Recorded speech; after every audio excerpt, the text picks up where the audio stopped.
আমাৰ আয়ুৰ্বেদত মেদবহুলতা বা অবেচিটিক কোৱা হৈছে সন্তৰ্পণজন্য ব্যাধি বুলি কৈছে।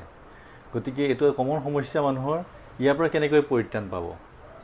এই মেদবহুলতা বা অবেচিটিৰ কাৰণে এটা ঘৰুৱা দিহা আজি কৈ আছোঁ। ৰাতিপুৱা এগিলাচ পানীত এটা নেমুৰ যিখিনি ৰস ওলাব সম্পূৰ্ণ ৰস উলিয়াব, 4 চামুচ মৌ, শুদ্ধ মৌৰ ৰস তাত মিক্স কৰিব, কৰি ৰাতিপুৱা খালী পেটত 40 দিন খাব। আৰু ইয়াৰ লগতে মানিবলগীয়া অন্যান্য কামসমূহ হ'ল, যিটো আমি ডায়েট খাওঁ ক্ৰমান্বয়ে ডায়েটটো অলপ কমাই আনিব, শাক চব্জি আৰু ভেজিটেবলছখিনি বেছিকৈ খাবলৈ আৰম্ভ কৰিব, এনাৰ্জি আউটপুটটো পৰিশ্ৰমৰ দ্বাৰা বেছি পৰিশ্ৰম কৰিব যাতে আমাৰ ভালকৈ এনাৰ্জি আউটপুট হয়। তাৰ লগে লগে কি কৰিব, ৰাতি দিনৰ শেষ যিটো মিল, যেনে ৰাতি আহাৰটো যদি পাৰে এইটো স্কিপ কৰিব। এইখিনি যদি কৰি 40 দিন খাই চাওক, আপুনি সুন্দৰ ৰিজাল্ট পাব আৰু যথেষ্ট ৱেইট কমি আহিব, যাৰ দ্বাৰা আপুনি হাৰ্ট ডিজিজ বা আপোনাৰ ধৰি লওক কলেষ্ট্ৰলৰ সমস্যা এইবিলাকৰ পৰাও আপুনি মুক্তি পাব পাৰে।